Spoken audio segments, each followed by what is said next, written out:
In a crowded homeless area, a woman with a leg injury was seen walking towards a car. Without delay, she cleaned the wound, stitched it up, and even used duct tape to cover it. We flash back to 5 years earlier, where Riley North, the mother of Carly, was still living a normal life. One day, she received a warning from Peg for parking her car in Peg's spot.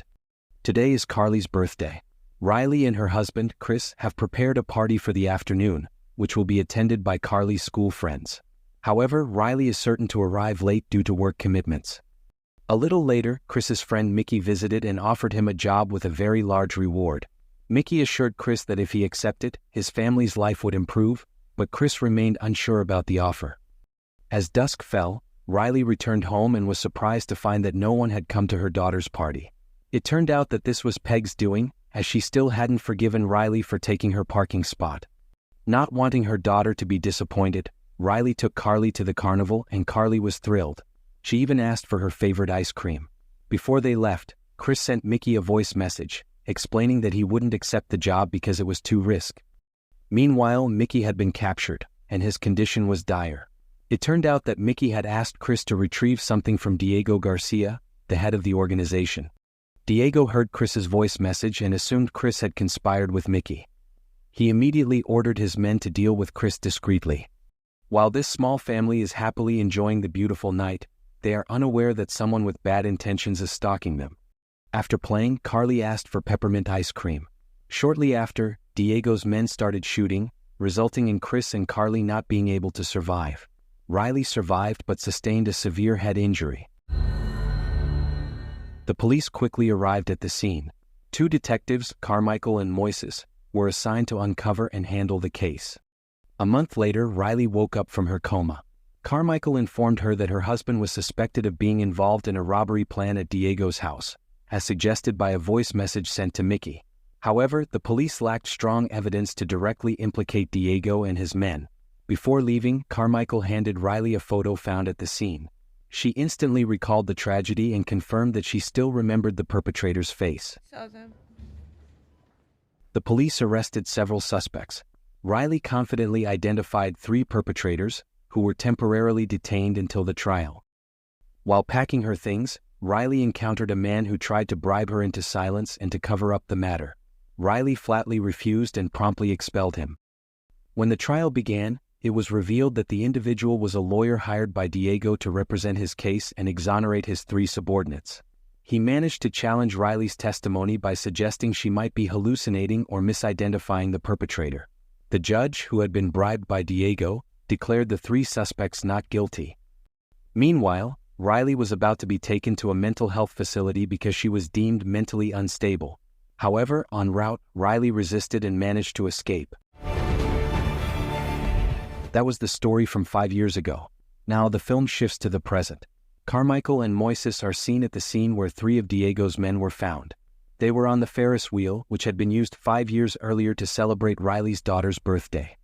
Armed with a prepared weapon, Riley went to the residence of the judge who had previously handled the case. After expressing her frustration, Riley promptly left.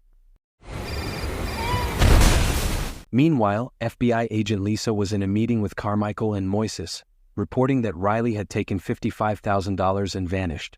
Social media had circulated rumors that Riley participated in a UFC match, and now she was suspected of returning to Los Angeles. Additionally, other FBI agents presented CCTV footage showing Riley taking military equipment. Today is December 21st, the anniversary of the tragic event, and Riley also sought revenge on this date. The agents immediately began searching for her whereabouts. Diego, who was meeting with a client, received news that several of his subordinates had become Riley's victims. He quickly assigned his other subordinates to apprehend Riley. Meanwhile, his client threatened Diego over missing goods that had been absent for 2 weeks. Meanwhile, Riley, who had gathered substantial information about Diego, went to the money laundering operation. Without hesitation, she subdued all the workers there. Lisa and Carmichael went to the crime analysis section to search for Riley's whereabouts. The officers there provided data on crimes that had occurred over the past 3 months, but everything seemed normal. Then, Lisa noticed an area that appeared to be free of criminal activity and suspected it might be Riley's hideout. Additionally, officers noticed comments on social media supporting Riley's actions, understanding that her targets were individuals causing trouble. Riley enters the warehouse, unaware that it has been emptied and is a trap set by Diego. A few moments later, Riley realized that the warehouse was a trap. Diego's men, seeing Riley's movements, immediately demolished the building.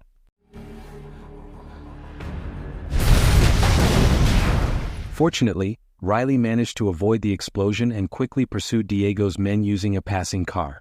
They promptly informed Diego that they had succeeded in demolishing the warehouse and confirmed that Riley had been inside.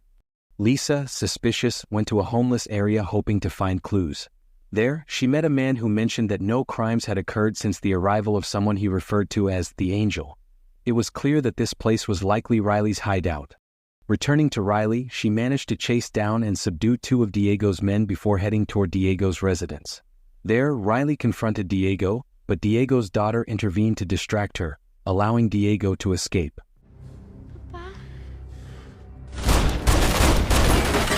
Gotta go now! We gotta go now! When the police arrived, everyone at the scene fled immediately. Riley then went to Peg's house to tend to her wounds. The police officer who identified Riley noticed that Carmichael was missing. Another officer mentioned that Carmichael had not responded to messages for several days, and even his work desk was empty, which naturally raised suspicions. Lisa and Carmichael planned to capture Riley alive. Lisa suspected that some members of the police were colluding with Diego, and this is what happened. It turned out that Carmichael was the traitor. He promptly contacted Diego to meet him at Riley's hideout.